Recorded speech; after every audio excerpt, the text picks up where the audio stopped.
Hey, stop trying to swing harder and learn to swing faster. When you swing faster, you're going to get more club head speed. Today I'm going to show you my shift, load, and go method that's going to help you understand how to swing faster. Now the key to hitting the golf ball a long distance is to swing faster. All right, so there are three concepts, three different ways that we can create club head speed, and we talk a lot about this in our book, The Bad Lie. But today I want to share with you the three-step process: the shift, the load, and the go. Now the first part is the shift, shifting of weight. All right, now if you followed any of our stuff here at VLS Golf and you followed the vertical line swing, the system's only golf swing built for the older experienced golfer, you know that we love the 60-40. Nick, do we love the 60-40? Yes, of course we love the 60-40. Nick gave me a thumbs up. Make sure you give us a thumbs up and be sure to subscribe to this channel. We love hearing where you're from. Put that in the comments. Now, when we shift our weight from side to side, okay, that helps us create club head speed. Now, I know right away you might be thinking, well, Todd, that was a sway. No, it's not gonna be a sway after I teach you the second concept here. But if you don't shift your weight, if you hit a golf ball, let me just demonstrate. If I hit a golf ball and I keep all my weight on my lead foot, okay, especially with the driver, I don't even know where that went because I felt like I just stayed right on top of it and hit down on it, you're not gonna be able to create much club head speed. But on the flip side, if we learn to shift our weight, so if we start 60 and early in the backswing, we move that weight to our trail foot, now I've got some load and I've got something to work with. So the question becomes, how much weight should you have on your trail foot at the top of your backswing? And then we're gonna get into the second part here, the load, in just a second. Well, if we start with 60, I want you to feel early in the backswing, by the time the club head has basically reached about parallel to the ground, man, oh man, I want about 80% weight on your trail foot, okay? And as you get to the top, I want 80 or 85%. Now, did you notice what happened there? Okay, did you catch that in my lead foot? Let me do it again. Watch closely. Watch my lead foot. I'm not even gonna say it. See if you notice it. I'm 60, I'm 40. I'm here as I go up. What happens to my lead heel? Okay, if you know it, put it in the comments. It came up a little bit, didn't it?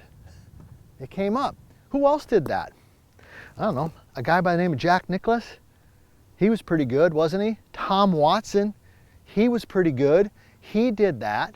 All right. So if we want to swing faster, not harder, the first thing we got to understand is how to shift the weight from front to trail. One of the easiest ways to know that you're doing it is when you get to the top, your lead foot, the heel, is just ever so slightly off the ground. All right, now let's get into the second part, because I know some of you out there, you're screaming right now, ah, that's a sway. This is not a sway when you understand the load. Okay, the load is this, meaning you're loading your foot, your trail foot, and you're loading your trail hip and your glute.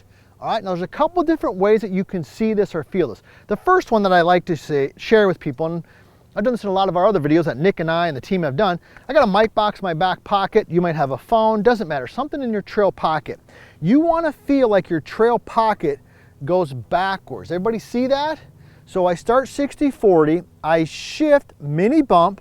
Okay, there's another golfer who did a mini bump. You can learn a lot from watching these older golfers. Henrik Stenson, look him up on YouTube, watch his golf swing. Now he had a big bump. I don't know if I'm advocating for that, but a mini bump, all right, and then the turn so that the mic box goes backwards, then you know that you're loading it. Now, what about if you're on your own and you don't I don't know if I'm doing that. Well, here's a simple tip. This is one of the core concepts of the vertical line swing. Watch the trail leg, and I'm gonna give you a checkpoint, and then we're gonna talk about the third step, the go method. All right, so here we go. I've learned and I've understood that shifting the weight is a good thing. Jack Nicklaus did it. Tom Watson did it, okay, shifted the weight. The mic box is going back. Okay, watch my trail leg. What happens to it? See how it just straightens a little bit, right? Doesn't lock, but it straightens. So let's say for sake of discussion, we've got 30 degrees of bend in our knees. I'm just making that up, in general, 30 degrees. Well, when I get to the top, I want about 15 degrees of bend in that trail leg. Everybody see that? 30, 15. If you do that, the mic box, the phone, whatever in your trail pocket, it's gonna go backwards, and now you've loaded. And if you've done it correctly, you should feel that on the inside of your trail hip. You should feel that in your glute, like, wow, I got something here that I can really work with, which is gonna help us in the next step, the go process, right? Now, the second part I want to talk about, the other thing I want to talk about here, all right, in this load, I know we're going deep into this, but it's important you understand these concepts, and that is you can look at it on video. Look at it on video, and here's what you're going to look for. If you have actually loaded the trail leg properly, what you will see is you will see a little bit of gap between legs. Everybody see that? So you can see a gap. It's one of the checkpoints. That's a golden nugget. Write that down. When I look at your golf swing on video, that's one of the first things I look at. I look at lead arm direction, that's part of the vertical line swing, but I look at, is there a gap between the legs? Because if there's a gap, I know that my student understands how to shift and how to load. So those are a couple ways. Feel it in the glute, move the mic box back, see the gap between the knees. If you see that, you know you're on the right path. All right, number 3 is the go. We've shifted it, we've loaded it, we are ready to go.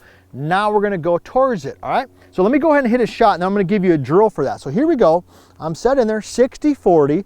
I'm gonna mini bump, Henrik Stenson, mini bump. I'm gonna turn, heel's gonna come off, Jack Nicklaus, Tom Watson, here we go. And then I'm gonna give it the go. So here we go, shift, load it. Oh man, this club is hot. I hit that thing rocketed off there. Now, the go is to move towards a target. So what I want you to do to practice that is just put your feet together, go ahead and make a backswing, and then step towards the target. All right, because you've got to learn to release that. So it's here, and I step towards the target. That will allow me to get that energy going that direction. Now that we've made your swing faster, not harder, check out my next video. And if you want to personally work with me and our team on your golf game, check out vlscoaching.com.